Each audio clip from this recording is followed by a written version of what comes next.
Better late than never. It is better late than never. Now, parking tickets, they're the bane of my life, and I'm sure traffic wardens are the devil in disguise. But if you do want to get out of it and you do want to avoid it at all costs, we've of course got Richard Fenton from survivingthecreditcrunch.org.uk. Thank you for joining us this morning, Richard. No problem.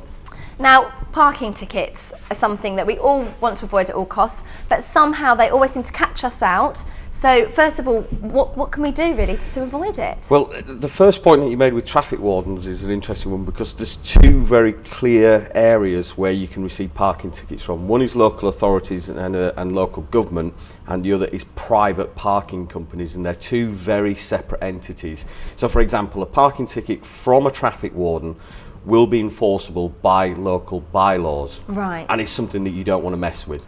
So anything that's issued to you by a traffic warden, we're not going to be talking about today. There's no way out, there's no get out of jail card, you've just got to go with it. There is a way out, but you have to have a very strict set of criteria that you must meet so you can go into the appeals process through the British Parking Association and the local authority. It's a little bit like a court appeal, and it's very long and protracted, and it's very seldom that you can get out of one of those parking tickets. However, if we look at the private sector, which is the vast majority of parking in the UK, if you appeal and you genuinely believe you've got the grounds for appeal, you are more likely to win your appeal, because all you're looking at is a breach of contract. Right. You're not breaking Not any the bylaws. law. You're not breaking the law.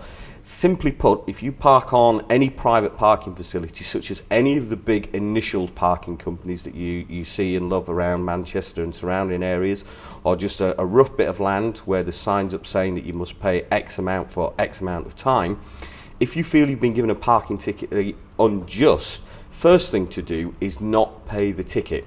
Right, okay, because a lot of people might think if they don't pay, then they're just going to escalate the trouble and it's going to get worse and worse, whereas they'd rather pay it off and then maybe sort it out afterwards. But you say just don't put your hand in your pocket at all. I say take a bit of a risk, because 95% of the time, private parking companies, even the larger ones, do not have access to DVLA databases. Right. So the first thing we've got to do is find you for the follow-up.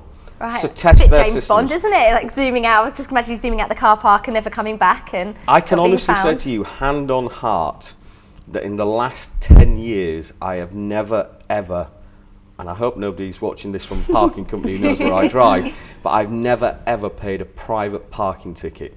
I always Right. test the system to see if they can actually find me first. And Right. if they can't find me, it's down to them to enforce the ticket at that point. It's not down to me to go and look for them. They've merely served, the parking ticket or fine that you get is merely a notice to let you know that you have breached the contract which you entered into when you drove onto their premises. Right. Now, I saw a thing on the TV the other day where the DVLA had actually sold some of the records to one of these private companies. So say they have got your records and your details, is there anything we can do from them? Well, the DVLA, like any other large organisation, are allowed to sell data whereby you've agreed, when you've filled in your various forms and tick the appropriate boxes, as long as everything's met on. So be careful when you're filling in your licence application form, there is a little box to say, can we share your data with other relevant agencies? Now, government agencies, they can do that all day long with. Private companies, they have to be very, very careful. There's certain data protection laws that are designed to protect you. That data is hugely expensive. It's very, very expensive data, so the vast majority of companies will not be in a position Because to they buy won't want it. to put that, they won't want to do those costs. They so won't they want to won't meet even the have it costs. to start with. They've got to mitigate or set it off against what their return will be against that data. Okay. It's highly likely they've bought a section of that data for a section of the population, maybe a couple of cities, and they're probably testing that to see what the revenue streams But are like. let's play devil's advocate and say that they have caught you, they have tracked you down. What's the next step then? Well, there's two things to look at. First of all, and this is very important, do you deserve the ticket?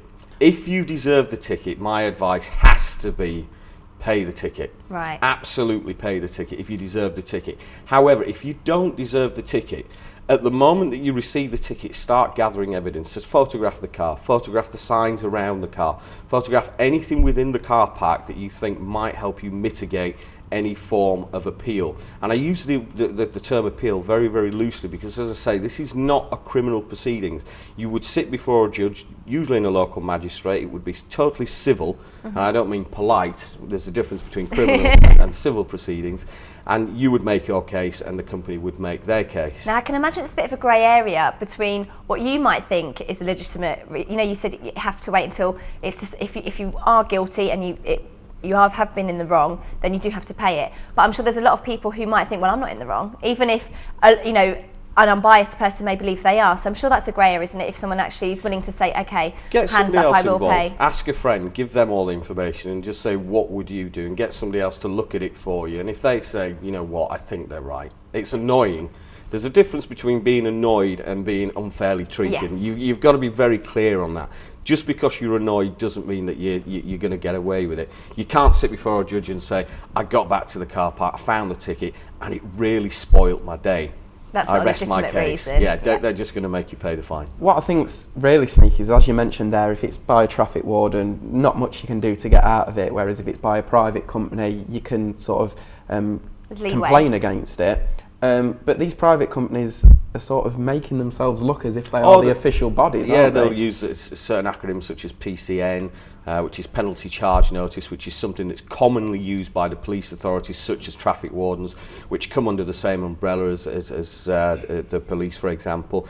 They'll make their documentation look quite official by putting on very fancy coats of arms, etc., which have absolutely nothing to do with local government or the police. Just striking fear in people. Absolutely, it's a game. It's a psychological game. It's a bit like receiving a letter from a debt recovery agency that looks like a court document. Right. It's very, very sneaky, and it's designed to make the hairs on the back of your neck stand up and get you sweating and make you think, let's just pay the 30 quid and get it done with. They are very clever, aren't they? They are very sneaky. It's horrible. But unfortunately, we've run out of time. But if you do want some more information, what's the final word? If you go to my website, you'll find a little section all about car parking, and we'll take you straight through to the British Parking Association as well if you've got any complaints. It's a good job we have run out of time because I've got a funny feeling the meter's about to run out. Nice. So if any traffic wardens are watching, you just come to the Shan studio, there's a car. But if you quickly go down and speed out, they might not catch you Yes, and you're on the absolutely. run.